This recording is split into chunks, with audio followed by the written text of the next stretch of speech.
রাজধানীর বিশ্ব ইজতেমা ময়দান দখলকে কেন্দ্র করে মওলানা জুবায়ের ও সাতপন্থীদের মধ্যে ব্যাপক সংঘর্ষের ঘটনা ঘটেছে। এতে ৩ জন নিহত এবং আহত হয়েছেন প্রায় শতাধিক। এ ঘটনার তীব্র নিন্দা জানিয়ে বৈষম্যবিরোধী ছাত্র আন্দোলনের আহ্বায়ক হাসনাত আবদুল্লাহ বলেছেন, সব ধর্মপ্রাণ মুসলমানকে শান্ত ও ধৈর্য ধারণ করার জন্য অনুরোধ করছি। কোনো প্রকার বিশৃঙ্খলা না করে ধর্মীয় সম্প্রীতি বজায় রাখার জন্য আহ্বান করছি।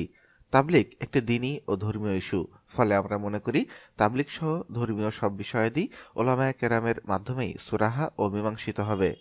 তিনি বলেন, সমগ্র বাংলাদেশের স্থিতিশীলতা রক্ষার দায়ভার আমাদের ও প্রত্যেকটি নাগরিকের। দেশের শৃঙ্খলা বজায় রাখতে শান্তিপূর্ণ সমাধান ও অবস্থানের জন্য আমরা সবাই আন্তরিকভাবে কাজ করে যাব।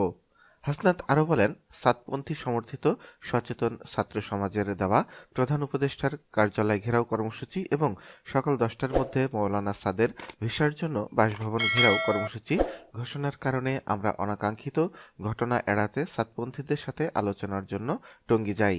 সেখানে আলোচনা শেষে তারা প্রধান উপদেষ্টার কার্যালয় ঘেরাও কর্মসূচি প্রত্যাহার করেন এবং মওলানা সাদের ভিসা জটিলতা নিরসনে পুনরায় আলোচনা করে সিদ্ধান্ত নেওয়ার প্রতিশ্রুতি দেন। তিনি বলেন, আলোচনায় আমরা এটাও স্পষ্ট করি যে এগুলো চূড়ান্ত সিদ্ধান্ত নয়। এ বিষয়ে কাকরাইলে মওলানা জুবায়ের সাহেব এবং ওলামায়ে কেরামের সাথে আলোচনা করে চূড়ান্ত সিদ্ধান্ত নেওয়া হবে। সে পর্যন্ত ধৈর্য ধরতে হবে।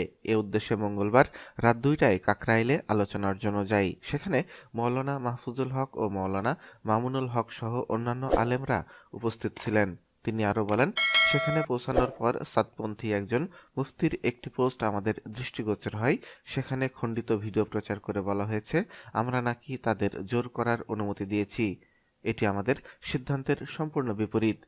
বৈষম্য বিরোধী ছাত্র আন্দোলনের এই নেতা বলেন, কাকরাইলে আলোচনাকালীন সেখানে আলেমদের উপস্থিতিতে আমরা তাদের স্পষ্টভাবে জানিয়েছি আমরা কোনো কর্তৃপক্ষ নয়। আমরা আলোচনা করে কাকরাইল থেকে টঙ্গী গিয়ে কথা বলবো এবং এরপর পারস্পরিক মতামতের ভিত্তিতে চূড়ান্ত সিদ্ধান্ত হবে। তিনি বলেন, আলোচনার মাঝেও সাতপন্থী ওই মুফতিকে ফোন দিয়ে বলেছি, আপনারা যদি সিদ্ধান্ত চূড়ান্ত হওয়ার আগে ইজতেমা ময়দানে প্রবেশ করেন তাহলে আমাদের সাথে আপনাদের সম্পর্ক থাকবে না। আমরা কাকরাইলে আলেমদের উপস্থিতিতে সাতপন্থীদের আরও বলেছি, কোনোভাবেই আপনারা ময়দানে প্রবেশ করবেন না এবং আমাদের নিয়ে যে ভিডিও প্রচার করেছেন তা মুছে ফেলবেন। কিন্তু এর আগেই এই নির্মম ঘটনা ঘটেছে, যা কোনোভাবেই কাম্য নয়। আমরা এই ঘটনার তীব্র নিন্দা জানাই। এর আগে বুধবার ভোররাত থেকে দুপক্ষের মধ্যে এ সংঘর্ষের ঘটনা ঘটে। নিহতরা হলেন কিশোরগঞ্জ জেলার পাকুন্দিয়া থানার 11 সিন্ধু গ্রামের বাসিন্দা বাচ্চু মিয়া, ঢাকার দক্ষিণ খানের বেড়াইদ এলাকার বেলাল এবং বগুড়ার তাজুল ইসলাম।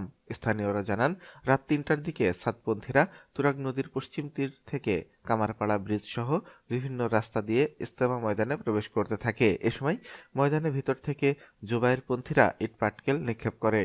জবাবে সাতপন্থীরাও পাল্টা হামলা চালায়। এক পর্যায়ে সাতপন্থীরা ময়দানে প্রবেশ করলে উভয় পক্ষের মধ্যে ব্যাপক সংঘর্ষ শুরু হয়। এতে বহু হতাহত হয়।